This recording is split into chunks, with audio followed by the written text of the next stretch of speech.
This bitch looks really innocent.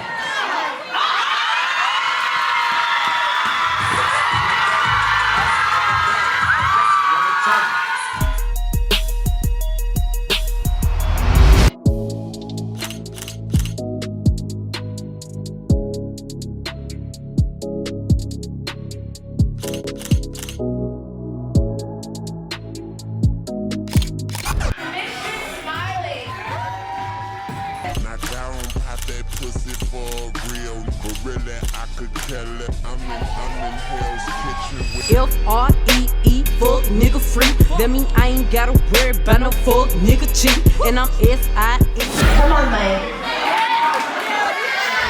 Two brave women come up here and suck a cucumber dick. Mike eats some watermelon pussy.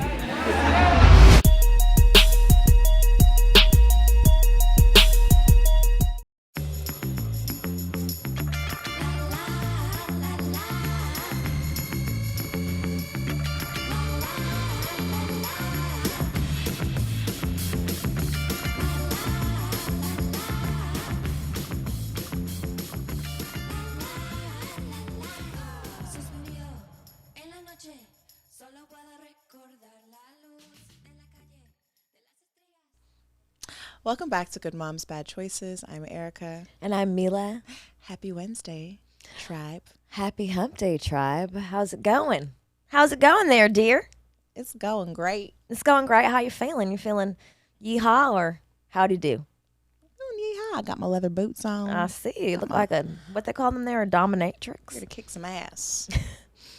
Got my leather skirt on. It's pleated. It's like schoolgirl, but I'll kick your ass. I finally found the perfect length leather pleated skirt. You know, it's hard for me because I have long legs, but I'm a little woman and I like little things, like very little skirts. And so if it gets like too close to the knee, I'm a hoochie. I'm a former schoolgirl hoochie. I don't mind that it's too. See, the thing is with the skirts, my ass always lifts the back up more than the front. So I have to find something that evens it out, unless that's what I'm going for. But I was gonna leave here and go places, and I don't feel like being publicly harassed. You want to do a fat, luscious butt that I have. Do you want to do a drip check? A drip check? Is that where I stand up? Yeah. Okay. Well, that's what the kids are calling it. Drip. Remember? Okay. Well, it's my drip check. Okay, here we go. So. This is Erica. She's wearing a perfectly lengthed, above the knee, pleated pleather skirt. And a tube top that's asymmetrical and lime green. And she has her I'll kick your motherfucking ass boots on. Yeehaw. And then she's bending over. Ooh, if you need to go on YouTube right now, I see. Is that a lip? Is that a. We're about to get flagged on the motherfucking YouTubes. You almost saw a coochie lip. Almost. But maybe you didn't. But maybe you did. You have to go to YouTube to find out. You will have to come to YouTube because I'm wearing a dress that's see-through, and guess what's underneath it? Nothing. Not a single panty or bra was seen because I don't really own either. Definitely don't own any bras anymore. Those are done. Panties are going out of style too. What the fuck is wrong with this? So how are you, darling? Drinking out of that booty cup? I'm great. I'm tan still. Still tan, guys. It's September and I'm still tan. She's just bragging because we filmed this in July. Why the fuck are you exposing us? Shut the fuck up with your big old mouth. I'm a podcaster, bitch. What did you expect? You're supposed to go with the program. Welcome to September. It is Sexual Wellness September. And you know, we're some sexually well women, and we're here to bring you the sexual wellness of September and all 365, actually. Because don't wait till September to get sexy, bitch.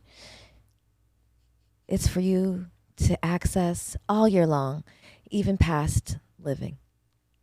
Wow. I'm going to be casket sexy even when I go. Casket sexy? I want my nipple to be out a little bit in my funeral.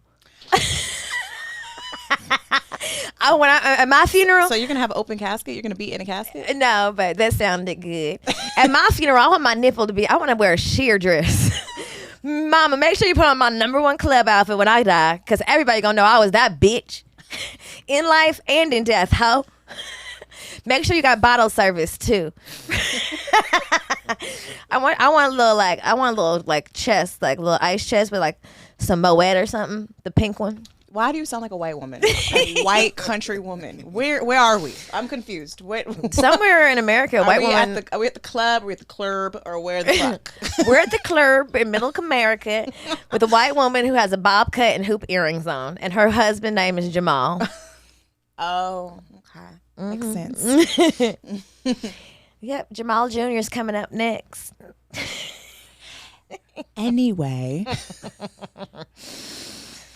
We have an amazing guest here who's equally as funny as my friend here, Jamila Mapp. Thanks for telling my whole government. I would like to welcome to the show your favorite cousins from your daddy's side. Your favorite what? Your favorite distant cousin from your daddy's side in a not so quiet storm. I knew I was gonna fuck it up. I know. I see. I knew it was a lot of words. It was a lot of words. Welcome to the show, Durand. Thank you for Bernarr. having me. Producer, lyricist, artist extraordinaire. Comedian. Are you? Yeah, you are. You're pretty fun. Sex therapist on the side. Are you? I mean, well, I give pretty sound advice. About sex? Yeah. Perfect. Perfect for Sexual Wellness September because we just got questions. So I don't know that much about you. I looked on your Wikipedias. I looked on your page. I did too. I was like, I know like all the standard things. I know that you are an incredible singer. I know that you are an incredible writer. I know that you've toured with the Queen Mother herself, who I'm fucking obsessed with, and I'm going to force you somehow, get you to get her on my show. Yep. Erica Badu. And also that you just exude joy. That's what I get from you. Just happiness and joy. And then as you sat in here, you said, I'm very connected to my inner child. And I love that. It's not something you hear very often. So I'm really excited to have you, and I want to dive into the inner child shit because I'm so curious as to how you've kept that alive, or did you have to rediscover this inner child, or is it just always been just ever present? He's always been there. Always present. Yeah, especially, and I have my mom to thank for that. So where'd you grow up? Where are you from? So I grew up in Cleveland, literally down the street from Bone Thugs and Harmony. Oh, we love Bone Thugs in LA. Wake up. Oh yeah. I almost didn't know they were from Cleveland. I thought for sure they were from LA. I thought they were from LA. It's the first of the month. We're gonna just everybody. And I'm gonna miss everybody now. Yeah. So they grew up on 99th and St. Clair. I grew up on 93rd. Oh wow. Okay. And I am the product of two musicians who play instruments and sing and utilize their musical skills to make a living, and they kind of passed that on to me. So they were investing a lot, especially me being homeschooled and the only child. Were you homeschooled your whole life? Pretty much, yeah. Oh wow. Okay. And was that why did your parents choose to homeschool you? Because they knew that the school system was a fucked up place, or? So let's talk about how Sherilyn. Hello there. She was teaching music straight out of college. So she was teaching actually elementary school. And that's actually where she met my dad. He was 10 at the time. She was 22. Wait. Wait, I was like, wait, did we skip a part where like they were in elementary together? I mean, well, they were together, but not together like that. She was teaching him. Along with his other siblings as well. So your mom was your dad's teacher? Yes. And one day after class, he went to my Uncle Juan and said, when I grow up, I'm going to marry Miss Malvin. And 18 years later did just that. Wow. Okay. I would. How did they just kept in touch, or? No. So question. That's I a love the story. So my Uncle Suitcoat at the time, he took my dad with him to run an errand and happened to be at my mom's job at the time. She was working at a gospel radio station called WABQ. And she was coming out of her job, and my dad happened to see her, and he ran to her from the car, and he didn't call her Miss Malvin. That would have been a dead giveaway, but no, he called her Sherilyn. And so she did not know who he was at first, but she had been doing a lot of things, in the city and in the community. So she didn't know who it could have been, but she just knew. She was that beat. Yes, sanctified. And they went on a date. And he didn't tell her at all. No. Oh, no, you're he gonna didn't. have a real Yeah. Oh no. Oh yeah. Oh no. So I'm gonna fuck it It gets up. good. Player. So they went on a date or two. I think by the second date, he brought her back to his home where his family was. They're sitting in the living room talking, and my aunt comes in, and she sees it, and then my uncle comes in, and my dad goes, "Hey Juan, look who this is." And he fixes his glasses, and he's like, "Miss Malvin, my old school teacher." And my mother went like, so she looked at my aunt, and she had to, borrow the two, and then she looked at my uncle, and then she carried the foe, and then she looked at my father, and she's like, "Oh my God!" And she couldn't even look at my grandmother at the time because she knew her as sister Fairby. That was, so they knew each other in ministry. So at first she was going to just X that out. That was not happening. And she said that he called her a hypocrite. Because it was like, we was all cool. Everything was fine until you find out that I used to be your student. Like, I'm an adult now.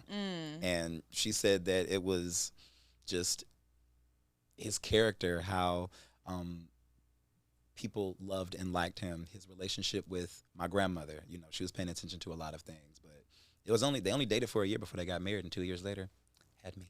Are you the only child? I'm my parents' only child. Some shit is just written in the stars, baby, and he knew. Okay, he said, Listen, "That's mine. That's not That right there, seriously. that's mine." Okay, Seriously.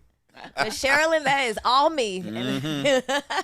Literally. I love that. That's a very unique parent origin story.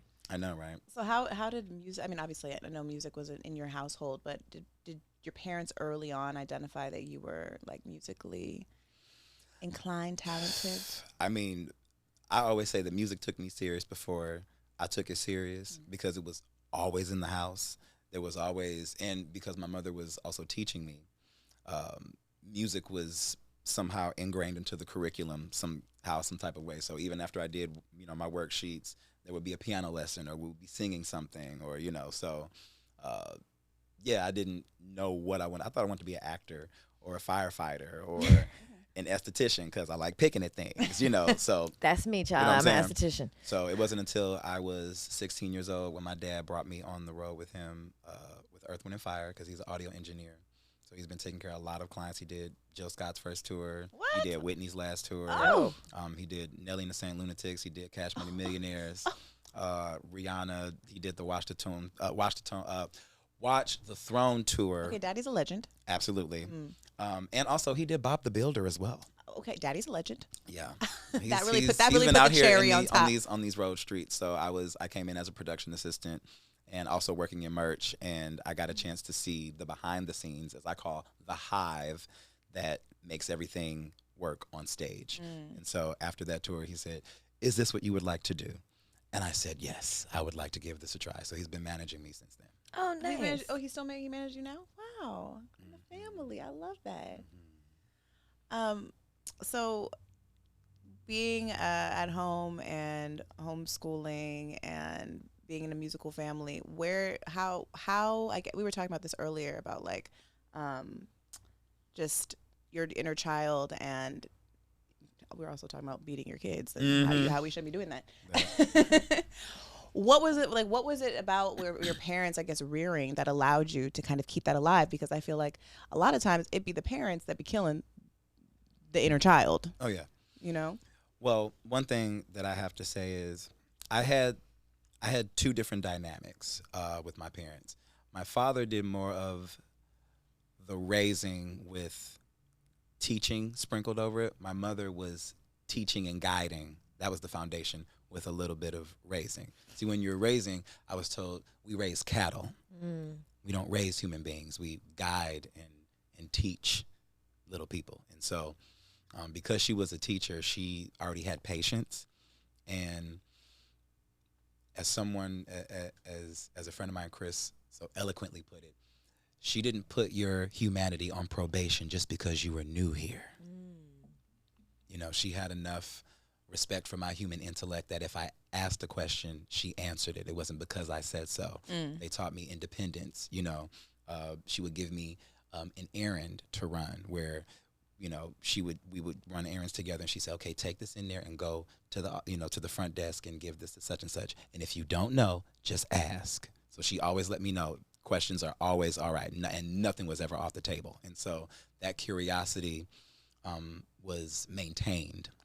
And so now I know what parts of me can get triggered, whether that's my inner child or my inner teenager, you know, so things like that. I love that. Wow, your mother is a force. Listen, she was doing the gentle parenting before gentle parenting was even a thing. Which is so crazy, because you would think, like, if I was a teacher, I would get home and have no patience. Same thing. There's no way. Thing. That literally, I'm like, you would have thought. But she was like, no, not mine.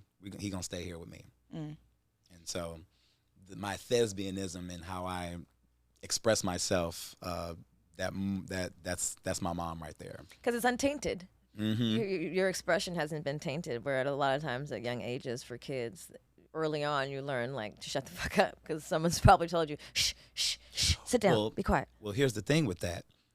It was cool when I was in the house. It was an issue when I went outside. That was where the issue became. Or, you know, niggas would take the scenic route to get over to where I was to bother me. You know, so that's kind of what that was. But that also developed thick skin. It taught me boundaries, you know. Even when my dad was, you know, he would let me know, look, you got to get respect in order to give it as well. You know, it's not just a one-way street. So in time, sometimes the things that our parents teach us, we end up using those things on them. Oh, right. When they're trying to short you on respect, like, didn't you say? Oh yeah, ma'am. Oh yeah, the thinking before acting, the, you know, all that stuff. I had to use that on them, and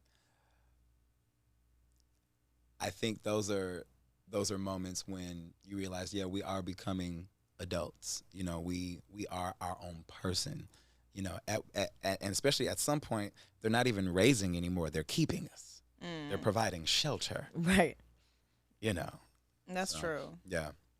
I mean, but you let a parent tell it, that's not the truth. They'd be like, you're a child forever. You're a child. You're my child. And I think, I mean, even as, you know, we're both moms, so we have to remember that. And I also have to remember that, too, because I felt that way with my own mom, and remembering not to bring those things with me to my child. And because I said so. Yeah. And because I want her to be able to ask questions. But then sometimes it's just easier to just do that, you know, when you're tired and you're just like, because I said so. Yeah. But ultimately, I mean, I think like maybe 5 or 10 because I said so's hopefully won't. not 5 or 10. I feel like we got like 5 or 10 of them. Won't kill her whole curiosity. We got like 5 or 10 of them in motherhood, right? Like maybe a strong 20, and past that, then it's abuse. So there was one time where my mother was giving me some chores to do around the house, and I had to have been maybe 4 or 5, and it was, you know, okay, I need you to pick up your room. I need you to vacuum, because I like to vacuum. She was also teaching me how to wash clothes and iron at 6 years old as well. You know, oh yeah, listen, we got our life skills together. And after she gave me the rundown, I said, oh, okay, and what are you going to be doing? I was just genuinely curious. Like, I know what I'm going to be doing. What you going to be doing? What's on your agenda, man? And she's like, if I told you what I had to do, it would make your head spin. Now go clean your room, please. You know, so in some cases, it's like, sir. How dare you? I'm paying the bills. But also, too, I have to make sure that I remind people is you're not doing your kids a favor by rearranging your life to accommodate them, because they didn't ask to be here. I did not ask to be here. Yeah. Which is why I am high all the time. Speaking of high. Light that shit up. Yeah. Speaking of high, let me light this backwood up. I don't know if you've ever had the vanilla backwood. Oh, I love vanilla. I know. We got the vanilla. We ran out of honey. Normally we put the little drip it with the honey, but we're low. What does the honey do? It seals it. It helps it burn slower, and it gives you that sweet taste. You know. Can't wait to hit that blunt. It's the first blunt of the day for me. Really? Yeah, and it's kind of late in the day for that. Okay. I wonder if bitch has been stressed. That's the thing. Bitch, I smoked a whole backwood yesterday. To yourself? Yeah, well, pretty much me and Orlando sat here and smoked it. And this is thank you. Okay, fanny pack. Let no breeze formed against my blunt shall prosper. And that's when you take on the mountain to go skiing or something. I ate here and then I went home. And this is when I was like, do I need to stop smoking weed? Like, this is excessive. Don't say that. Then I stopped. I was like, I'm going to take the long way home. Because ask Orlando, like, I was trying to find every excuse not to go home last night. I was like, what can I rearrange in here? Like, I just did not want to go home and be a mom. I was literally trying What time did you leave? Like 7:30. Okay, so wait. I had my, is this still not going? Here, let me hit this one more time. Thank you. Ah! Oh, shit. But no, I was like, listen, if you're a parent, you can relate. You be sitting in the car for like 30 minutes on your phone, just trying to like Not go inside, or just wrap up the few things you got to do because once you get in there, they're either gonna be like, get off your phone or whatever the fuck. So I was like, oh, we have some content to shoot. Let me shoot that while I'm here. I was like, what else could I do? And then I was like, let me turn the lights on in here. Maybe I'll do like a day with me at the podcast studio. It's like 7:00 at night, bitch. No one's here. Not a day with me, just me. And he wasn't here. He left, and then like he came back, and then I was like, want to smoke again? So then we smoked again, and then I was driving. Then I was like, I'm not gonna get on the freeway. I'm gonna take Ventura all the way down. So I took Ventura all the way down to where I live, which is not that far, but it's unnecessary. It's unnecessary. And then as I was driving, because you know what, my plan was like, okay, well maybe if I drive down Ventura, I'll see some like delicious snacks or something that I won't see on the freeway. So it's very important that I drive down Ventura. So I drive down Ventura, and then I spot what's it called, the Taipan truck? Have you heard of those trucks? No. The Tepecan? I don't know. It's the truck that has like the teriyaki chicken and the rice. Oh yeah. Like the Benihana truck. The Benihana truck. And so I was like, I'm not hungry, but I could be. I could make myself. This will prolong my entry home. So then I got over there, and then I ordered that, and then I immediately opened it, and I was starving. It was like I hadn't eaten all day. I ate the whole thing in my car, and these are big. Like, it's like a big plate with rice. Then I got home, and then I was like, I'm so high. And I was like, I want dessert. So then I cut open a mango, ate that, and then literally felt like I was going to throw up. And I was like, I'm going to barf. And Ari was like, Mommy, what's wrong with you? I was like, I'm not well. And I was like, do I need to stop smoking weed? Like, I was eating so excessively. And then right before we went to bed, because I ordered an extra fried rice just in case she wanted it, but also just in case I was still hungry. Right as I'm like laying in bed, I'm like, should I go have a few more bites of that rice? And I was like, bitch, go to bed. Go to bed. So anyway, that's my long story of me contemplating if I need to stop smoking weed. But here I am. I mean, food is one of those things. I always want question if I have. Give me that. Do I have issues with food? Like, I'm skinny, but like I can look at 3 Instagram posts and then want exactly what I see, and then I can't rest until I get the exact meal that I saw on somebody else's page. I'm like, now I need to have this. Must go to Benihana. Yeah, but you pick at food. No, I eat it. Yeah, no, you pick at it. You like eat it a little Like bit. a bird. Now I eat it. I eat at night. You'll eat the same plate like 3 times. Yeah, because I mostly eat at night. In the daytime, my appetite is like I haven't really smoked all. Like I don't get that hungry. I have to force myself to eat, and then like at nightfall, then I'm starving. But when I came home from the retreat, Orlando's like, "You look thicker." I was like, "I've been eating 3 times a day. I've been eating 3 times a day for 2 weeks. My bed is big, y'all. Big and juicy." Thank you. Oh my goodness, no. So go ahead. I think when you're a parent, solo time is really like a thing, you know, like you're like, especially as a mom, like you're constantly with people, your partner, your daughter, your kid. I think I drove down Ventura the other day too. Bitch, I didn't want to go home, and then I knew it. It's exactly what I thought was gonna fucking happen. I got in that house, and she was like, "Mommy, look what I did. Can we play hide and go seek?" I was like, I didn't go see. And then I'm like, I'm not high enough. Maybe I need to smoke again. Then she was like, then I like hit her with a pillow. She's like, pillow fight. I was like,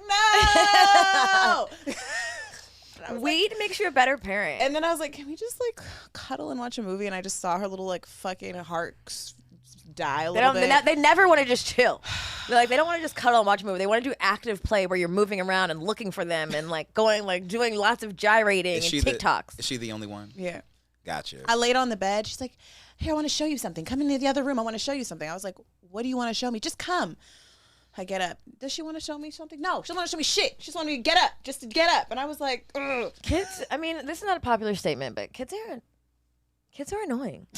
They really are. Like it's not their fault. She can hear you. At one point, why do you have the volume on up there? What's wrong with you? No, you're not lying. Because at one point we were liabilities too. No, I always say this: children are liabilities because there's the heart outside of you can't even do shit about, and also, and that's what makes me feel guilty is that they're the heart outside of you. You can't do shit about it. It's a liability. Just like go walk around the earth, and so like, something I can make sure I can try to like monitor you from a long distance away, and I can't. But like I do remember being a kid and just wanting to fucking play, and now like this is play. Yes, yes. But you can't do this. So and you know what else we love too? Rest. I love a rest. Nap. And guess what kids don't like? Rest. Because they feel like they're missing out on things. They fucking refuse to. But yesterday, I was like, I was in the house with Luna and my friend. Luna was like, let's do this. I was like, you know what we're about to do? I'm about to go to a party. Get dressed. She was like, I don't want to go. I was like, we're going because you need activity. We went to the pool party. It was one thing about me as a mom. You want to kick it? Let me show you how we kick it. Okay. We going to the rooftop in Beverly Hills. Put on your good Crocs, baby. We going out. And yes, we did. She was like, come with me to the pool. I'm like, listen, I'm over here. I'll look at you over here. I did some pirouettes by the pool. I did some cartwheels. And then I put her off on somebody else who wanted to do pirouettes and cartwheels by the pool. And then I ordered a drink. And then after that, my friend met me and I was like, are we still outside? We going to dinner now. I was like, oh, you want to play? This is mommy's play. This is what we do. We meet friends and we drink in different locations around Hollywood. And sure enough, my friend came. I got my third drink and I was like, now we're going to eat. You know how you like to eat every 5 minutes? Now we're going to a classy dinner. Our shout out to Cashley. She balls out of control. Ordered a bottle of champagne, a bottle of Moet at dinner. It's probably $300. I don't even know. But I was like, fancy. She's so fancy. That's what I was like. She's like, my treat. I was like, come on, Luna. Oh, listen, them the magic words. She said, my treat. I said, honey, we going out. Luna was like, I'm tired. I just want to go home and put on a t-shirt. I was like, we playing. We outside. I'm like, oh, you can't kick it? Too much? I was like, 10 more minutes. One thing I'm like, we're not gonna lock me in the house and play hide and seek me to death. We're going outside to do shit. Screaming. And then she was like, this pool looks like the other rooftop pool we went to. I was like, why does my child know every rooftop pool in fucking LA? I was like, that was the London. It does kind of look like that. This one, I've never been to this one. She's been to every motherfucking rooftop pool because that is the playground for mommy. And this is where we're going to play together with my friends where there's a bar and a pool. Okay, because you will not hide and go seek me to death. Okay. You want kids? So, do I want children? Yes. Do I feel that it's a good idea for me right now? No. Only because my rent, my car, health insurance, those are my kids. And then, of course, the grandchildren, Wi-Fi, Hulu, Netflix, Amazon Not the Prime. grandchildren. All the subscription services. Yeah. Those are expensive. It's a lot. And still less than cable. I mean, this is just me. I think this is the part where I've reached in my life. I feel it's only fair if I have children, I need to be able to provide them with a life where they don't have to do anything. They can literally just be. Not to say that they won't understand certain ethic or have certain life skills, but they're not about to be working to die. They're not about to be in debt, because the American dream is to go to college and get an education when that's putting you in more debt because now once you get out you're overqualified and there's no jobs. It's like wait a minute. System. Adulthood is grim as fuck. Woo! When you realize like it's never ending and there's never gonna be a time there's not a bill due or else like you'll be homeless, that is a devastating realization. Like, why did you bring me here? So I could work the rest of my life and pay taxes to the government that doesn't even fuck with me? Speaking of paying taxes, I feel that if you have to pay taxes, you should be able to vote. So 15, If you're working at 15 and they're taking taxes out of your check, you should be able to vote. Yeah. And I want to hear about, well, they don't know about this and that and That's the third. true, Nigga, you don't know. That's what I'm saying. How many adults have we seen on national television? Not no shit. Not know now, but Who they is have the governor of your city? I'll wait. Newman? Who's the Newman? mayor? Newton? I'm just saying, people don't even have the answers to those questions in the fucking voting booth. I'm like, Yeah. But I don't know about y'all, but when I worked at Whole Foods at 16, I was putting exempt. I wasn't paying shit. My mom told me to put exempt. I was putting exempt probably till last year. I was like, oh, so I'm not exempt no more? Remember, you could file exempt if you don't have any dependents under. Don't get that ass on the couch now. Okay. your nipple's about to come out, my love. It's fighting it. Go back in. We had to name her. What is she gonna call her? Like Minnie? Missy? Get back in, Missy. That's the right one. She don't like to. She come out. I feel play. like that cilantro. Cilantro. Yeah. Yeah, that seems extra like this titty. Because trust me, if this wasn't going to go on any social platforms, a bitch would likely do a whole typically is that titty too. I would do a whole podcast. Is that the new podcast, Topless Podcast? Because don't you remember the guys were cooking naked on yeah. Patreon? Oh yeah, they were killing it. I would do that. The naked bakers or some shit. I think that's how you like unsexualize nudity. Oh my god, that's the new thing. No, seriously. I'm unsexualizing nudity. Seriously. This is something that I've wanted to do for the longest. I wanted to do a nude photo shoot, very tasteful.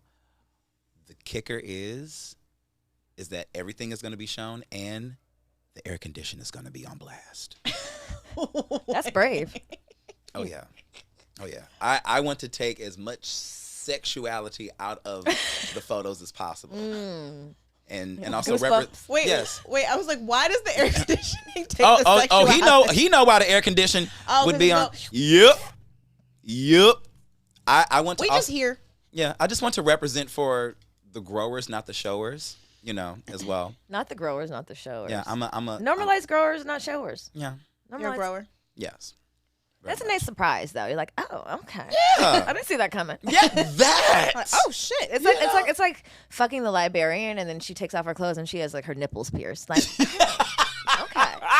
I didn't see that. I like a little surprise now. Yes. That's a good analogy. I only know that because when I worked at Whole Foods when I was 16, we had this very white square manager, the team leader, and she was just so square. And one day I looked over and I looked through her shirt, and that little bitch had nipple piercings. And I said, I didn't see that coming. And I was like, I need those. And what did I If you can get those, I could get those. Okay. That's what I said. I like what you just did there. And then what did my 16-year-old ass go do? Got her nipples pierced, and that was not a good idea. When I was 16, I got my navel pierced. I did that too. I pierced my navel. You did it yourself? At 14. That's some real Valley You're a white brave girl little shit. toaster. It didn't work out very well. I was about to say. It got infected. It was a whole thing. You went all the way through? Oh, yeah. I think I tried to start, and then I was like, nah. But I didn't. Obviously, I didn't do it with a real. I did You with did like an a earring. safety pin, I did yeah. with an earring. Yeah, and safety pin, and I put an earring in there. Oh. It wasn't good, but I felt The good. I think I need to Innovation. re-pierce my navel. I think it's going to bring back my inner teenager. Are you pierced on the top or the bottom? The top. I'm Okay, the bottom. thank God. I'm a top elitist. I think why the fuck would you pierce your belly button? Actually, mine was really and the cute. hole is still there. Mine too. Mine was really cute. I can't put anything in. I never understood the Let's bottom. after this. Let's all come on. Let's just all go re-pierce our belly mine was buttons. on the top. I just like we're never- 16. Come on, let's do it. It'll be so fun. Bringing Wait, but belly piercings back. but see, my parents took me to go get mine pierced as well. Did it? Like both of them were there. It was. Oh, that was sweet. That's it was like the a support. family affair. See what you just did. Oh no. See. So your parents, they were cool with your sexuality. I didn't say all that. What is a belly? What is this navel piercing? I'm saying. See, here's the thing. I'm They were. saying. I think so. Here's the thing. They were okay with me expressing myself. I think that aspect of it is where it kind of hit them in the gut a little bit because they're still, they're Christian. And it was more so my mom than my dad, and they were feeling, we didn't pray enough, we didn't do this enough, we didn't. That's do why that he's getting his enough. belly button pierced. He's been praying And so, but here's the thing. I think life showed them with their friend group. Oh yeah, you need to lick her on the side. That's what You put this one out and pull out yours because that is what she said, and let me tell you, let's try your friend now. it was a praise report for everybody.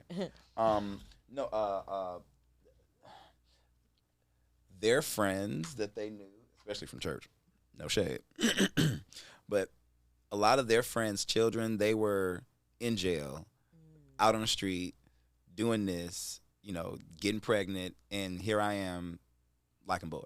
Like, so like fuck it, just take. Let's just take it. Let's not even beat it out of them. them. So it kind of made them appreciate all of the things that I wasn't, and start being grateful for the things that I was. Because there's so many great qualities about me that my parents have implemented, as well as I've accumulated on my own.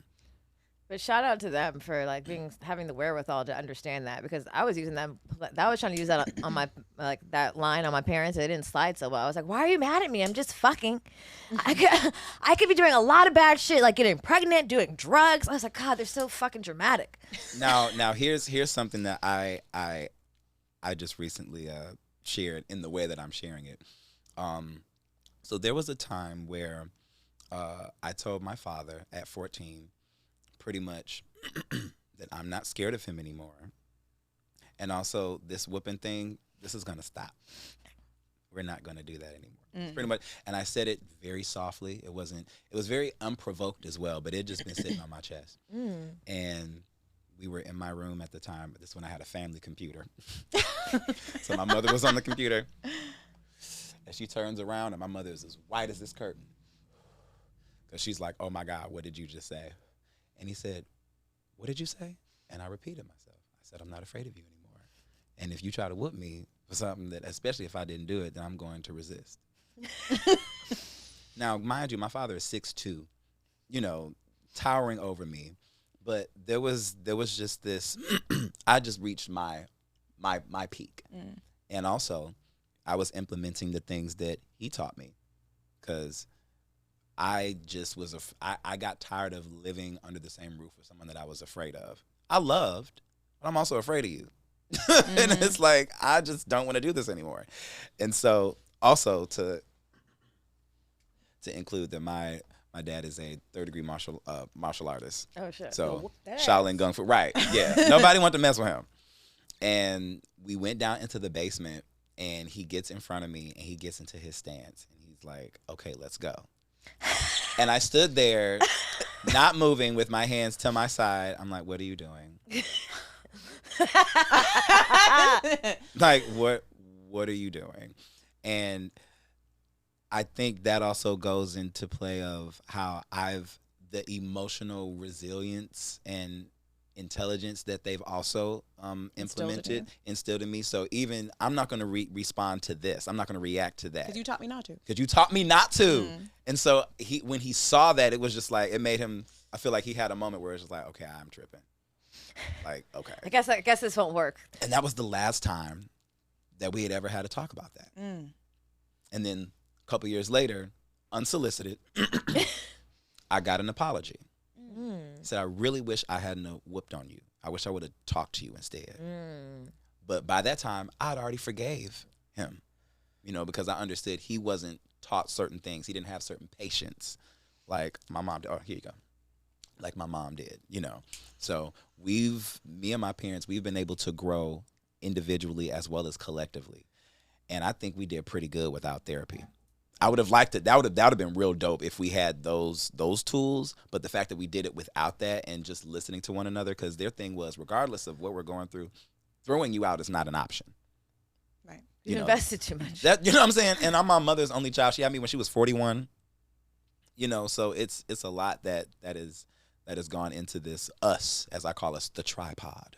That's our group chat. That's so cute. That's a beautiful story. I felt like I was like, is this a scene from a movie? I felt like I really see it happen. Yeah. Right. And it is when, like, as the child teaching the parent the lesson and a blessing that your father didn't just whoop your ass. Yeah. Because a lot of parents would be like, "Nigga, what the fuck you say?" No. A friend of mine definitely said that he tried that with his father, and his father whooped him. Oh, man. And my thing was, I got to a point where, and you know how you think about certain trajectories in your life, like just one decision could have altered everything.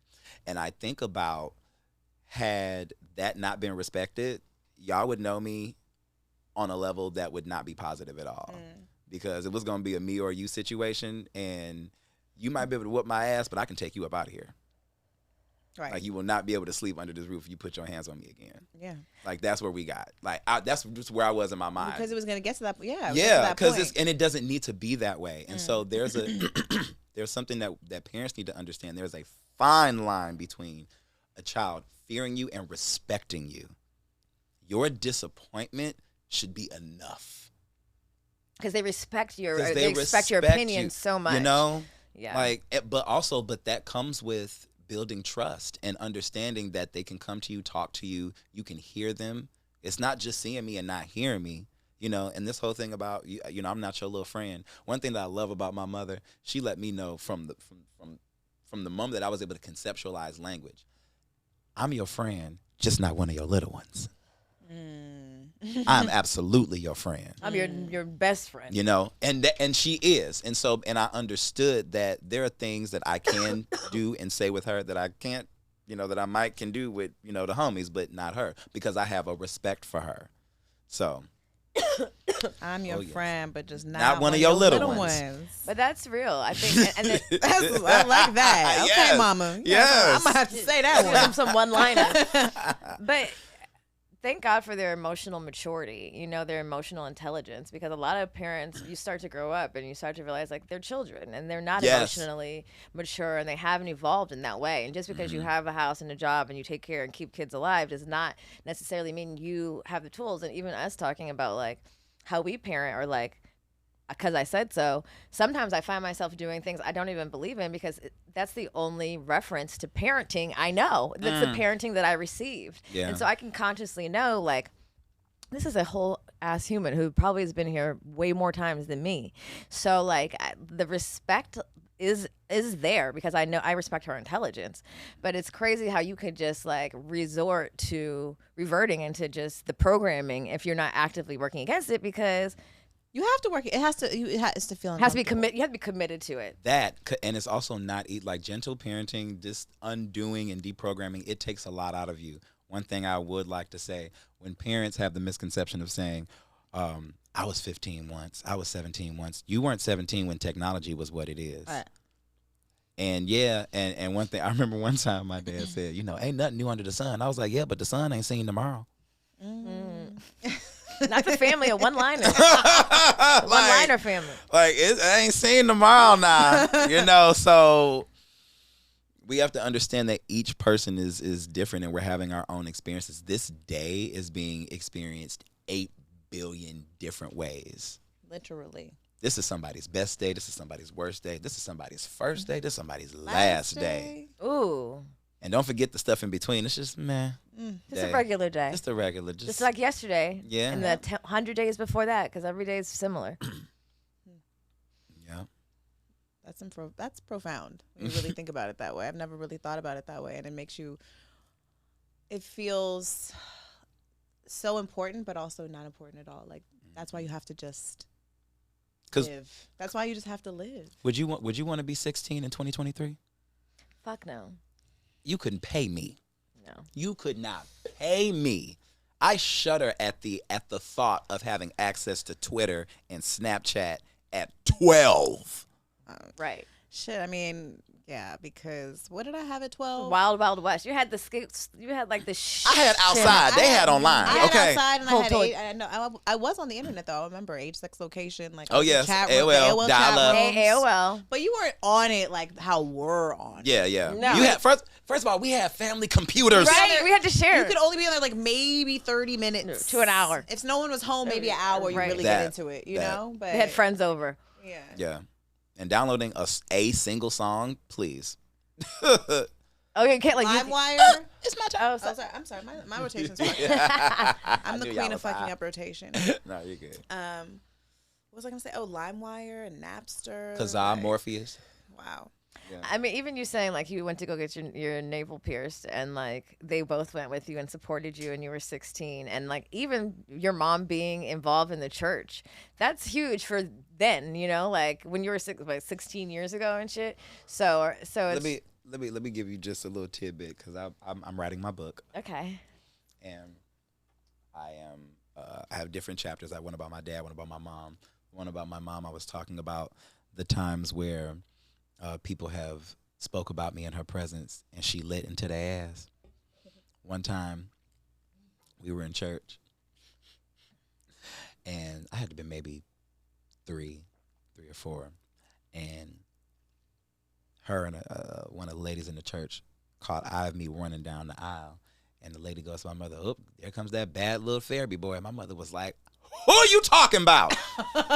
Like, no, your child is bad. You don't talk about my child. You know what I'm saying? Like, it's just like right in front of everybody. I'm Bear. She did not play. A bear in a skirt. Don't play with my baby. Ooh, like when you have people in your life that have your back like that. And there was even some stuff that would happen. We couldn't even tell my dad because we didn't want him to go to jail. Because he was going to whoop somebody's ass, okay? Do not play about his family. So, yeah, I'm grateful for that kind of support. And that's also the kind of support that I have around me as well, you know. Well, you attract what you put out and vice versa. And it's clear that you're a product of that, you know, of that energy. Like, just like even saying I'm connected with my inner child. Like, that's a uphill battle. And, you know, just existing, like you said, if you have a kid, you want it to just live. Like, it's very rare that, especially as Black people, especially as a Black man, being able to tap into your joy always, because it's difficult. There's a quote that says, "Be happy without reason, like a child." Because if you have a reason that you're happy, then someone can take that away. It's true. So be happy without reason. Is that the affirmation of the day? Well, and also, too, I look at this, different dimensions of it. I look at happiness like the checking account. That's easily accessed, and that can fluctuate. Then you got joy. That's the savings account. We don't touch that unless there's emergencies, you know, sometimes. And then we got over here, right here, that's peace of mind. That's the Swiss bank account. Don't nobody even know about that. They don't touch that. That is an abundance, you know. So I definitely have peace of mind, you know, but that's also a daily practice, because I always say you got to give yourself grace. Take it moment by moment, because a lot of shit can happen in a day. Say that shit again. I said take it moment by moment, because a lot of shit can happen in a day. It's Grace. true. Okay, grace is the word. That's true. We gotta give grace like we give our kids. We gotta parent ourselves. And sometimes the parents don't even be giving their kids grace. They don't have patience. They don't have kindness, because they don't even have it for themselves. Right. They weren't raised in that. And so it is, what's the quote? The trauma isn't your fault, but the healing is your responsibility. We have to be an improvement on the design. They were using what they had at that time. Right. The whole point is to be their hope and your one duty, I feel like, as a child who didn't ask to be here. You know, just try and be better. Yeah. Try to be. You are not your an parents. Yeah, you're not your parents. You are you. Yeah. We're literally just souls coming through. You choosing people to come through. You know, and then I lucked out. I hit the lottery with Shirley and Bernarr. Oh my God. If I didn't have anything else in life, my career, like none of these accolades, like just that kind of support that you can experience from two people who love one another, and then that is like how they love each other is how they love you. And then the world is experiencing the echoes Of that. It has had a farther reach, and I'm so glad that they're here to experience the world love on their child. I'm gonna cry. Like, I truly love them so much. They are just the best, and so progressive. Like, for them to be the age that they are and to be rolling with technology, like they are so active, you know. So proud of them. That's beautiful. So beautiful. That's all a parent could ever hope their child says of them. I know, honestly. Because let me tell you this. Question for the room. Would you be friends with your parents if they weren't your parents? You're in these questions today.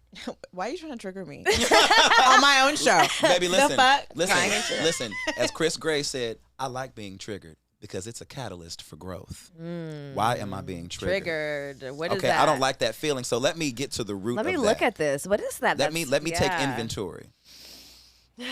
Oh yes. See, we're in a constant state of healing over here. Like, yeah, fuck nigga free is fun and whatnot, but that's not the life that I'm living. I want peace. Like I said, I'm tired of fighting. I'm tired of being in this era of strong and stoic. Like, no, I want to be gentle. I want to be soft with myself. Right. Because the world is already finding brand new ways to whoop our ass every single day. Yeah, it's true. So why not be gentle with yourself? You owe that to yourself. You do. If anyone's going to be gentle with you, it has to be you, or else to be. it's absolutely going to whoop your ass. And other people too, because like I said, gotta set these boundaries. If I don't, you'll do them for me. It's just exhausting. It's just too exhausting to have to work that hard. You know, you have to just be. Yeah. You just have to even find the joy. I mean, it's easy to find the joy when you have two incredible parents. You know what I mean? Oh, I'm incredibly fortunate. Yes. It was to a point where some of my friends around me, I felt bad that I had both parents because everybody was either divorced or they had, the single parent or, something like that. And then being friends with certain people at the time that made me feel bad for having that because my life reflected everything that they didn't have. Right. So even with me attempting to share my parents and let them be around, this and get encouraged, it still wasn't enough, And so that's why it's important for at least the people in my circle, as much as I can, for to connect with people that have their own thing going on, that they have something to flourish, so they're not looking at your relationship for validation or to complete them. Whether I'm here or not, you're going to be good. Right. And vice versa. That's what I need on all planes, whether that's platonic, romantic, all that stuff. I want to be inspired by the people in my life too. I want to look at you and be like, baby, you so on your shit. Yes. I need to step my shit up. What? Yeah. That's my friend. That's my right. Excuse Let me go to work. You see my friend? You see her? That's my I know friend. you see it. I know. It's a flex. It's a flex when your friend can pull up on a Thursday night and buy a bottle of Moet. Okay, bitch. You know what I'm saying? Or they're telling you what kind of breakthrough that they had in therapy, and now they're able to make room for other things that are going to help them grow. I love seeing my friends grow and excel just within themselves. Yes. It brings me joy to have deep, heartfelt, quite really deep, self-reflective conversations with my friends where they're asking about shadow work and if they're triggered and if this is a childhood thing. Am I projecting, or is this I'm yes, Lord, because I could be around a whole bunch of bitches talking about shit. I've experienced it, and that shit is a true low vibrational. It will not inspire you. You will be angry. You will be upset. It will be a comparison. But when all of your friends are leveling up, personally, but and spiritually, that shit feels the company you keep is absolutely. It's a reflection of you. It's a reflection of. You're I'm the company you shit keep because is these are my fucking friends. Yeah. Yeah, but some people never figured that part out. There are some amazing people that continue to keep people around them that hold them back, and they'll never reach their full potential. That's based on that as people pleasers, like their relatives. And the reason I say is the problem. And I say that specifically because there's a difference between your family and your relatives, and folks need to sort that out quickly. Yeah, your relatives is who you share blood with, and they ain't got nothing to do with you. There's a lot of grace that's being given in that area, and it's. I just got to say this real quick. Because one of my friends, I ain't going to say who it is, but I do not like his mama. I do not like her at all. And it's more so just the disrespect that she shows my friend. And that's my heart. And so it's like you are extending yourself so much to this person just because they gave birth to you. And maybe that was maybe the only decent thing that they ever did for you in the first place. But let me tell you something. If I catch her off the clock, I'm charging her ass up. And I'm coming for that backslidden, conditioned wig, okay? I'm coming for that thing, all right? Them ashy-ass ankles and them tired-ass kitten heels. Baby, I'm coming for everything! Because he ain't gonna do it. He not gonna do it. So, yeah, I just want to say that. That's how I feel about my family. Regardless of who is in your life, it don't matter if it's blood or not. If they're not treating you kindly, if they're not adding, if they are stressing you out, do you know that stress is killing people? Right. Do you know that stress is killing people? That's why I say the thing, I only focus on shit I got control over. Because what am I gonna do about it if I can't do nothing about it? It's true. So, but I'll have time that day. Stop giving family members grace. Yeah, no. Stop giving relatives grace. Relatives. Well, sometimes, because I know friends, or I've experienced adults who have such a well, it's my parents. I have to respect them, or I'm not that I respect my parents, but there's also a level of this is who I am. This is what I'm doing. Okay, Joanne and Miles, I'm a lesbian now. Okay. Update. I'm not a lesbian anymore. I'm pregnant. But like, Get with it. Get with it. Okay, get with it. I remember one like randomly I just brought home a girlfriend from college, and my mom was like trying to be like, she can't sleep in your room, and I was like, ma'am, I'm a lesbian and she's sleeping in my room. Like, what the fuck are you talking about? But like, I've seen people who are so stifled by the like pleasing their parents, and I mean, maybe because it's a part of who I am. I can't help but be who I am, so I don't try to. It's like that hard. But I can't imagine. I can't imagine allowing someone to control in that way just because you want them to be pleased, essentially. And like recently we had Akashic record readings, and like it's like a spiritual, like it's like a Google search of your soul, and basically they're like some like you're just a soul coming through people, and you might choose this person, you might be wrong, and like you fucked around, you thought you were gonna have a better relationship, but you chose it was not meant to be. Basically. Like, well, okay, well that I get it, like I can resonate with that, and now I have less of this attempt to do the impossible with someone that, if you don't fucking like me, you don't respect me, like what the fuck are we supposed to do with this? And what would be the craziest thing is if your parents instilled in you to believe in yourself and to advocate for yourself, and then in that same breath they're trying to take away your voice. And that's confusing. So for me, it's like my parents have poured so much into me, like support and love from myself, because they're okay with me, and it's not about accepting, it's embracing. They ain't got to accept nothing that's already gonna be what it is, but you can embrace that. So I'm embraced. So what other motherfuckers say really doesn't permeate too much past the surface. It might can ruffle a feather or two. Right. It might fuck up a lash. But it ain't gonna have me really losing too much sleep. Because I understand, like, oof. Ooh, can I tell y'all a story? Mm-hmm. Oh my God. Okay, so every time I tell this story, people like they're like, that could not have been me. So back in my early 20s, I would go out to the club. I would go to the club by myself because I'm the only child. I ain't gonna wait on nobody. I'm doing what I got to do when I want to do it. So this particular night, I'm there, and I'm sitting in this area that is a stage that kind of takes you over into the dance floor. And there are these group of guys that come by, and they look like they had pre-gamed a little bit. I'm very sober because I got to drive 45 minutes back to Cleveland from Akron, okay? And I had on this Phineas and Ferb hat where the brim was the bill of the duck. And one of the guys is trying to touch my hat, and I'm, excuse me. And after I do that and I turn around, he goes,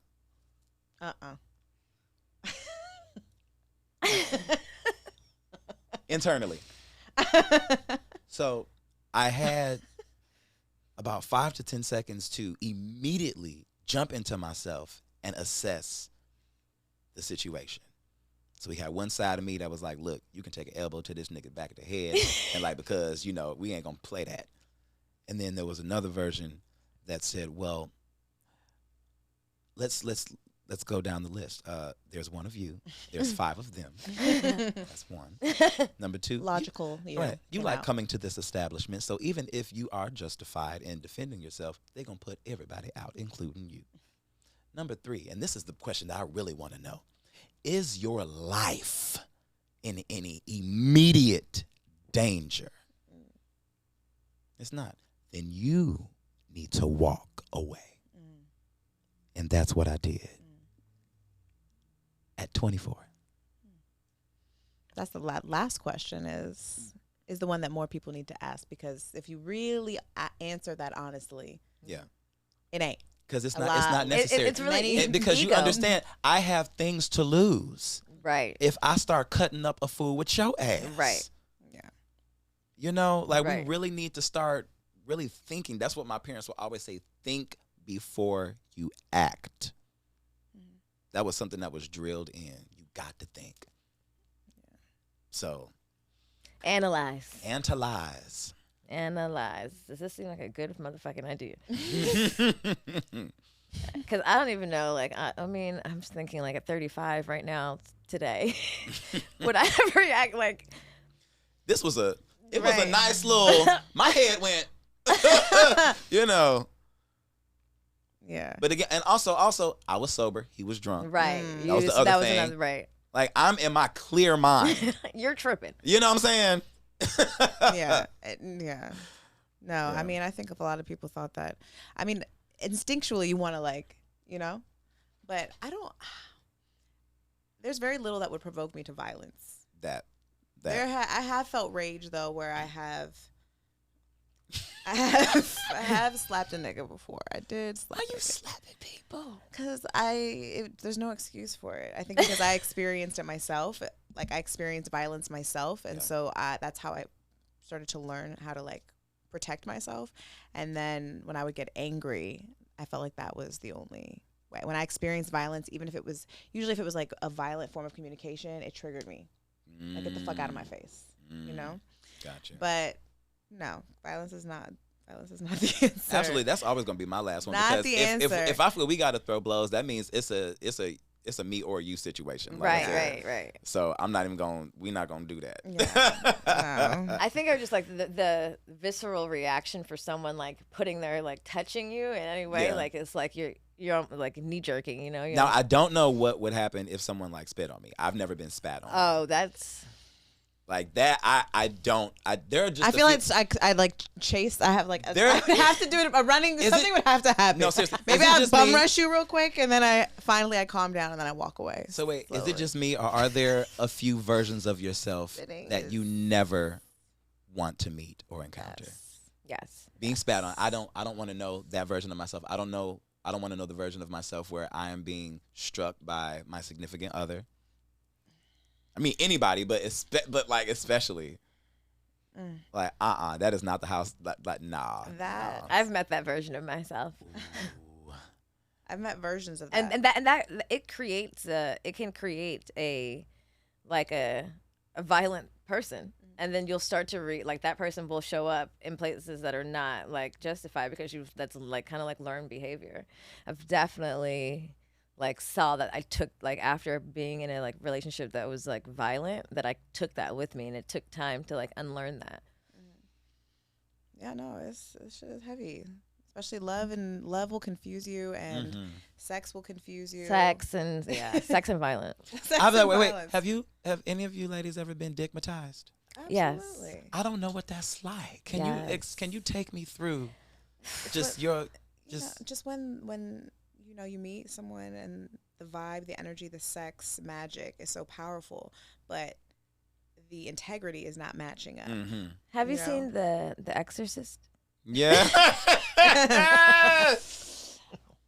You know, my dickmatizing doesn't usually last like too long, but the dick will keep you going back and normalizing flagrant behavior. You know, sometimes it's been like dick, but sometimes it's been like something else, like a pull in ways. Like it's like covered in dick, but like I feel like there's just like it's a pull to your dark side. Yeah. Energetic, it's energetic. It's like a luring of like the beast. You know, like that's what it is. Like, I do believe people can connect to different parts of like your toxic side. Like this, like the toxic dark side in me can fuck with this. And like a lot of people are not willing to say like, and sometimes it's covered in sex, but there's always something else.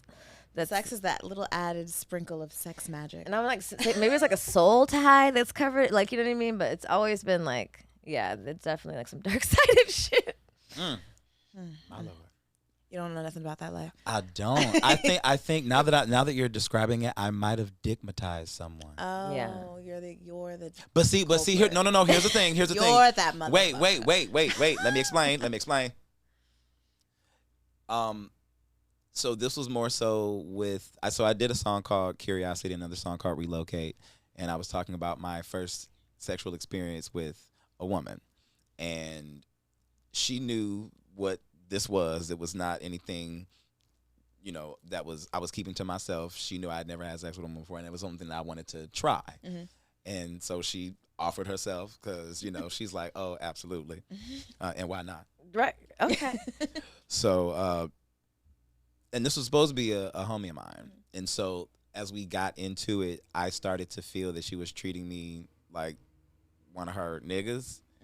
And there would be things that would say, well, if I was your girl, and I'm like, wait a minute, but that's not what this is. Wait, so did you guys do it like multiple times? Oh, we was fucking like for a whole summer. Oh, okay, She fell in love. Yeah. It was yeah, that. Then, okay. It was that. She was like, okay, well, maybe you like it? hypnotized her. But see, had I known that was going to be the case, I feel like I got a crash course in the things that a man can go through with a woman, like in a short amount of time. And so now I got a whole different side of what my homies could possibly be going through. And some of that was actually traumatic. And I'm glad that I was able to work through that and not attach that to myself, because it really was some shit. Like, y'all, my Lord. And black women have had my back, all my life. But once I stepped, however, once I stepped into that space, I just saw a whole different side. You experienced it different. Yes, I was, my goodness. I'm like, this is a little scary. but also, that was a unique circumstance. That was not a representation of all women.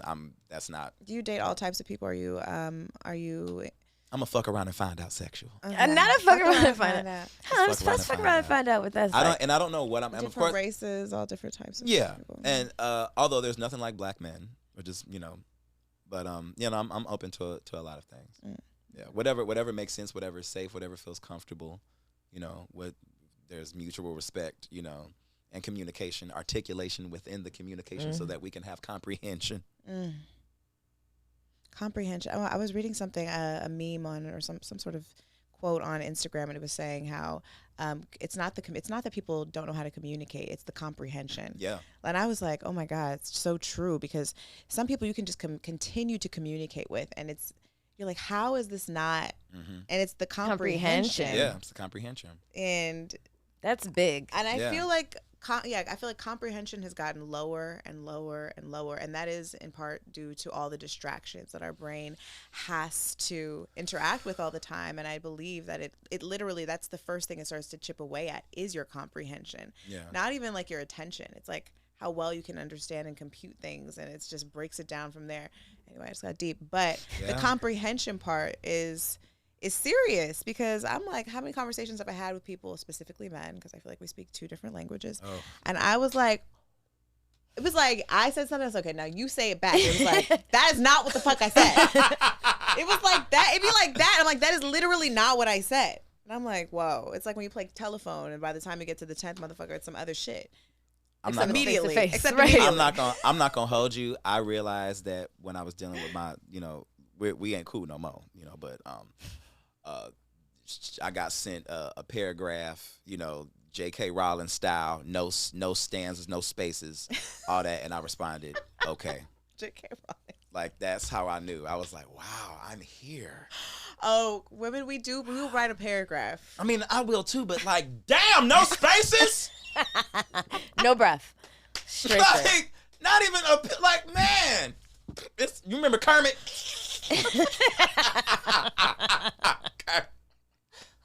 Oh, Lord.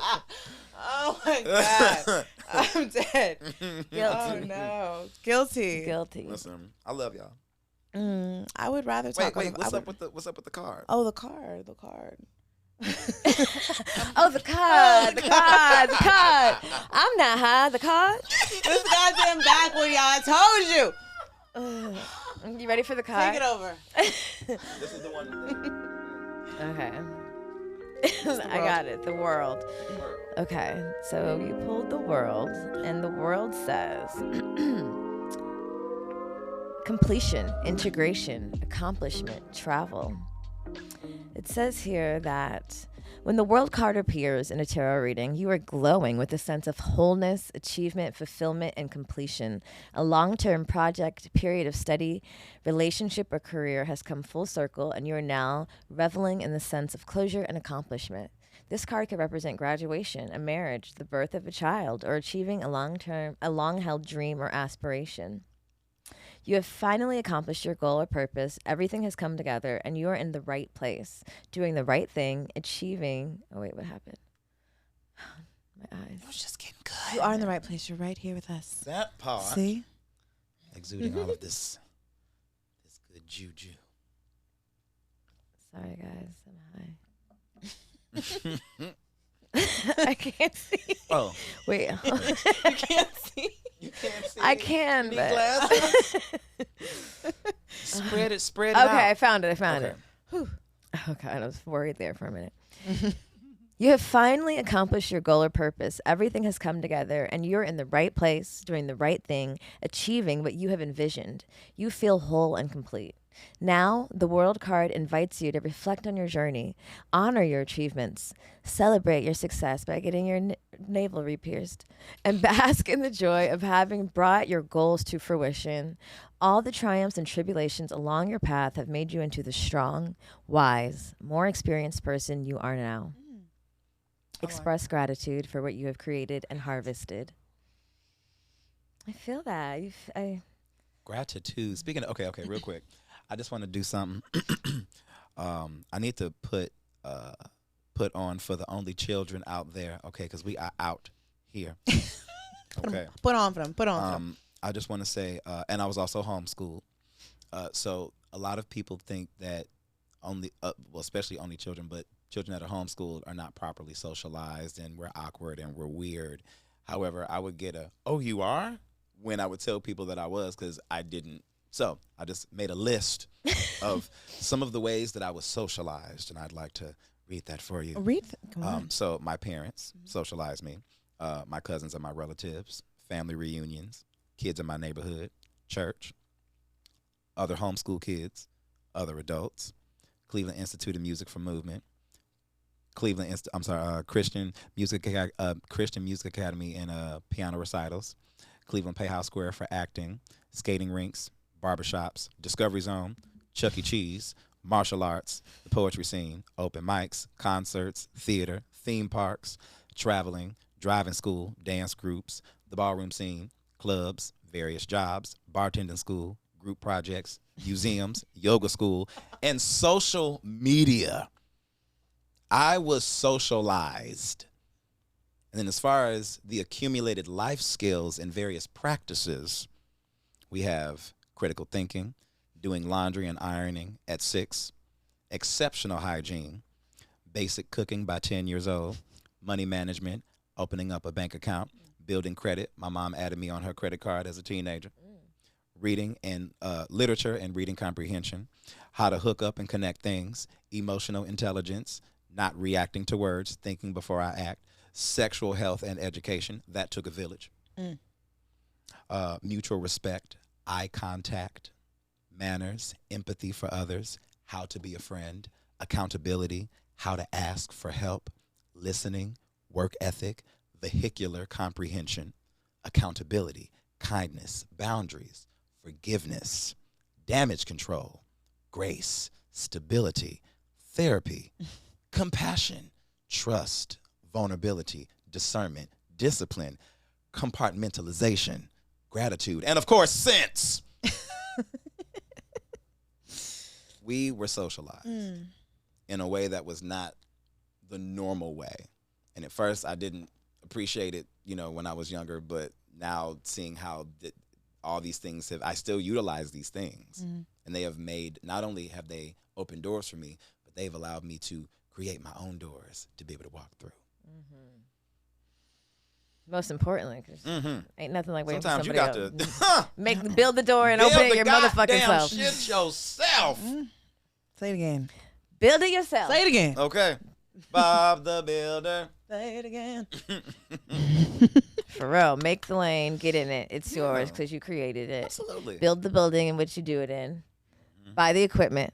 Okay. Decorate that thing. And do whatever the fuck you want with it because it's yours.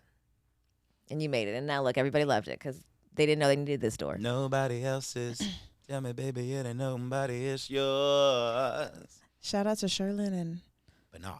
I want to come over for dinner. You Sherlyn Bernarr. You must. Do they live here? No, they're in Cleveland. Okay, but we need to go to Cleveland. Seeing them like together, you see where all of the stuff is.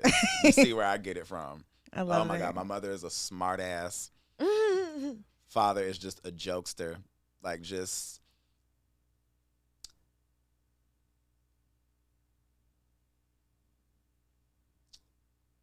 You know, sometimes how you feel, you wish you could bottle something up and sell it because it's that good. Like if I could just bottle them up in how they move, how they treat people, you know, if I could bottle that up so that other folks could experience that, because yeah, it's a beautiful thing when you realize like how everything has not been the same for everyone.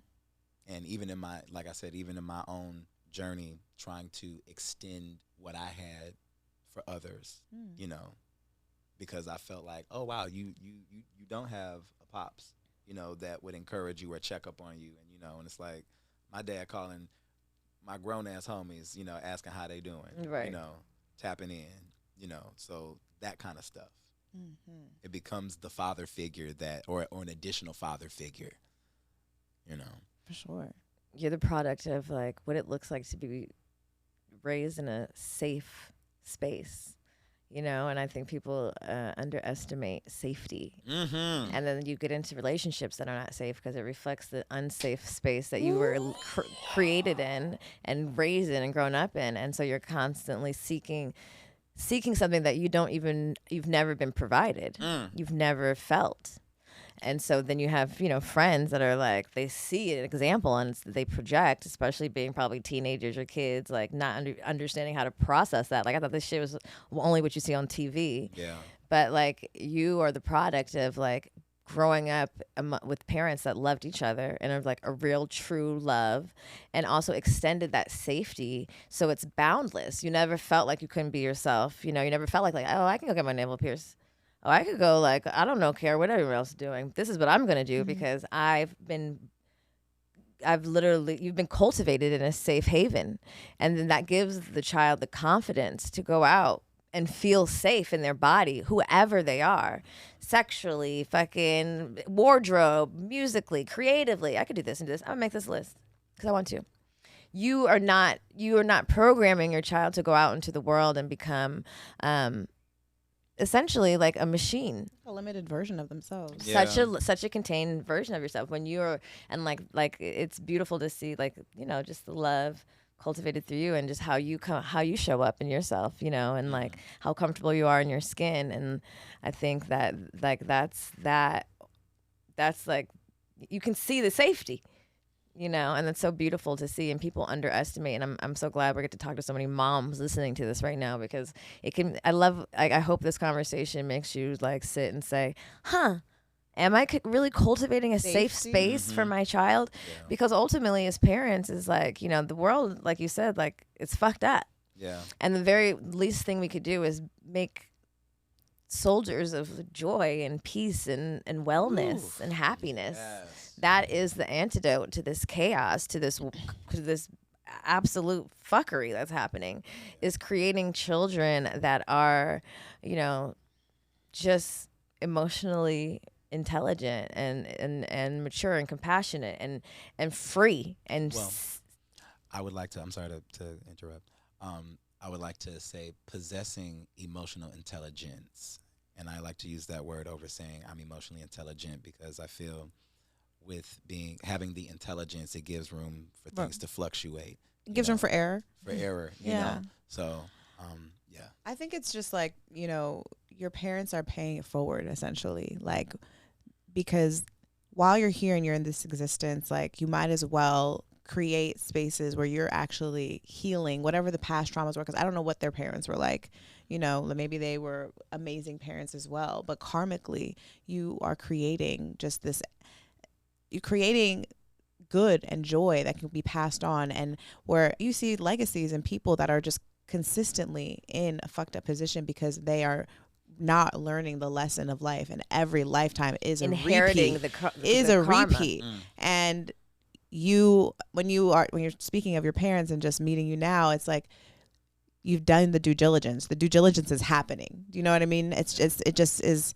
You don't even have to try. It's just within you, and that's beautiful. That's a beautiful expression and experience for you and your legacy. And I can't wait to see how you pay it forward. I hear how you pay it forward with your voice and your artistry and what you project to the world. So I'm just really excited to see how it continues to flourish and manifest for you. I will say, I got a revamp of that, what that could look like on a bigger scale when I got a chance to open up for Badu on this past tour.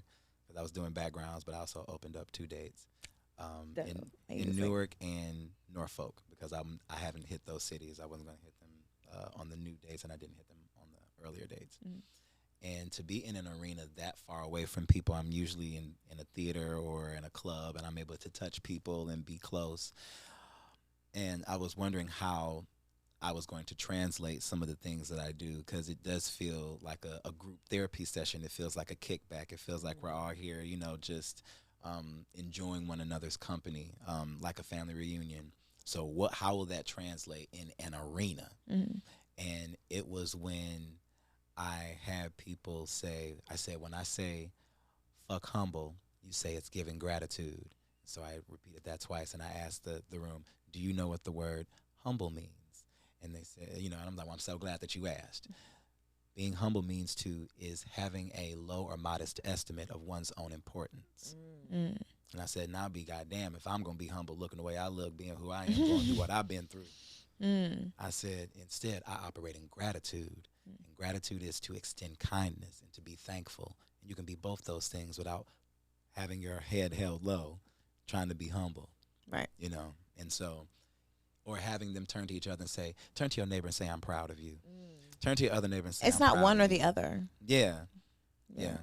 It's a thing that I can have the whole room interact with each other. And so that felt like it was intimate. It felt like I was able to touch them even though I was far away. So that felt good. That's dope. So are you going on tour? Are you on tour right now? Where can we I am. So by the time this is out, I will be on the road. I'm going to be gone all September. I'm hitting like Florida, Athens, Georgia. We're doing the Carolinas. Amazing. Gonna do Milwaukee, Kansas City. We got Detroit, Columbus, Ohio, Nashville, and Memphis. So we're just hitting some of those southeast cities, and then in November, I'm going overseas to do my first international tour. Oh, hey! Congratulations. That's amazing. We're hitting Paris, London, Amsterdam, Rotterdam, and Belgium. Amazing. Yeah. So I'm going to be over there for the whole month. I'm excited. Live your life, honey. Yeah. Spread your magic, baby. Worldwide. Y'all got to come to a show. I want, Yes. please. Yes. Yeah. Yes. Yeah, I definitely want to come see you. Well, thank you so much for coming on the Listen, show. I enjoyed myself thoroughly. This was wonderful. And I would just like to say, too, that I'm proud of you ladies. Thank you.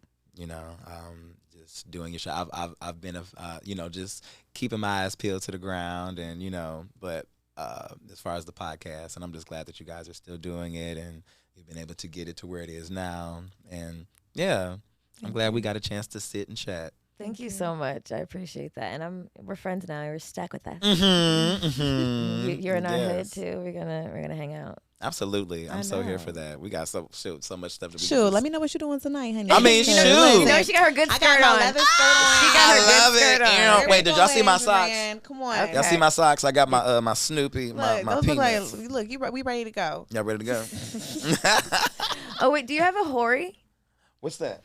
It's like a very high level hoe story. Like when you're just like being a high level hoe. Maybe it was scary. Maybe it was great.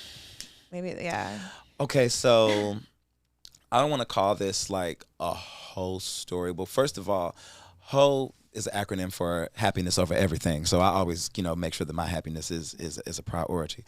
But I will say that there was a time where, okay, so what was this? The September 2019, something like that. Anywho, this is somebody that I was kind of like talking to at the time, but we wasn't going together yet. And so we were hanging out, came back to my house, had us, our heated fellowship. And then right as soon as we finished, a another homie of mine called and was like, "Hey, where are you at?" I'm like, "Oh, I'm at home."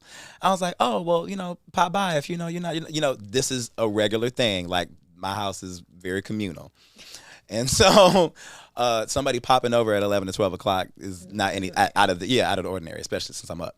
So he comes by, we're sitting on the couch. By this time, who I was kicking it with is back in my bed, laid down, sleep. Mm-hmm. And so I have a partition, in my bed. So we're sitting on the couch and we're talking. And so I'm getting some information. We're catching up. Not getting some information. I'm getting some information because this is another friend of mine. So I discovered that he wasn't going with who he was going with anymore. And this is also a friend that I really love. Like I really did love. And I didn't realize how much I liked him until he got scooped up. And so I had to eat that for like a year and a half. So now you back on my couch and you telling me that y'all not together no more. And so now I just had this moment where he was like, "What you want for your birthday?" And we had this moment where it was just like Monsters Ball on the couch. Mind you, homie is still asleep in my bed. So we had a whole session. Not Monsters Ball. Had a whole session on the floor on my couch and woke up, and he woke up toward the tail end and walked around. I didn't even tell my homie that he was over there. I forgot because I was so it scared the living daylights out of him. Oh no. But my thing is, look, this is my house. If I would have 3 niggas and a goat up in here, I will, okay? I pay rent here. But I wasn't trying to hurt nobody. Like, I just got caught up because, I was just out my feelings and whatnot because it was like, oh, y'all not together no more? Oh! Like, so it was that. And then, he made me feel bad the next day, wrote me a whole little dissertation, So. Not him waking up at the tail end and scaring the shit out of everybody. Like, listen, it was just... So he was watching you through the parts? No, he wasn't. He woke up. I was like, what the hell's going on? I put him out. You said, was he trying to... You got to go. I got to finish some business. What did the other person say? No, I didn't put him out. I'm saying I put him out like that. Like that. I put him out. Okay, you were fucking... All right. The juices were flowing this day. Listen, I wasn't that proud of myself, but I think in that moment I just allowed myself to be in that moment and because this was something I had to respect. I wasn't trying to break up nothing that you got going on over here, especially when it's someone that you, regardless if it's you or not, you want them to be happy because they are genuinely a good person. Right. There was no, so yeah, it's just, I was like, wait, we're here again?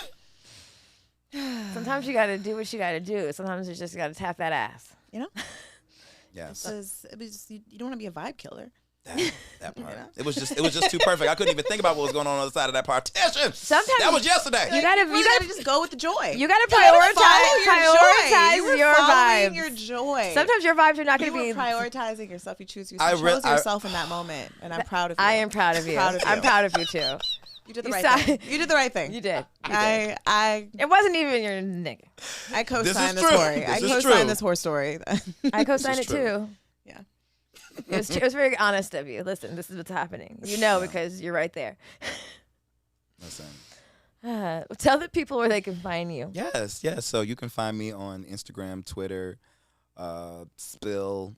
What's Spill? TikTok. It's like Spill. It's where Black Twitter allegedly migrated because of, oh wait, I remember. That's that kind of Threads is something different. No. Yeah, it's just if I can't take another app, Lord. Anywho, Durand Bernarr. That's DurandBernarr,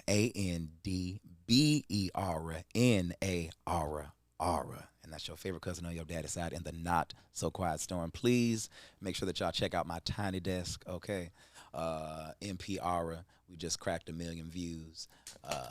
Yeah. And y'all can check out my latest 2 projects, Durand, the self-titled, that's D-U-R and an ampersand. And then we have Wanderlust that we just put out.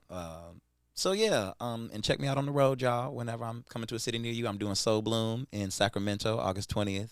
I'm doing Afropunk in Brooklyn on the 26th. That's August 26th? August. I want to go to Afropunk. Yeah.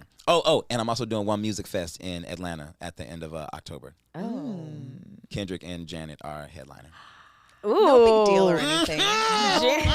Just Janet. We need to redo Janet, babe. I'm gonna get the tickets, okay? I would make it up to you. Mm-hmm. Your wife is pissed. Your wife has been pissed for 1 year. I fucked up Janet for her. Oh no. Anyway. Our relationship has been the same since. I'm just saying. Every time someone brings up Janet, we're like, every time I see her billboard, I'm like, not the. oh my god. well, you guys know where to find us. Good Moms _Bad Choices, and on Patreon /Good Moms _Bad Choices. We are also going on tour, you guys. We're gonna be in LA October 21st at the Terragram Ballroom. The Terragram Ballroom. Order your hoochie shit now, because it's going down. Confessions of a Good Mom. Make sure you call our hotline if you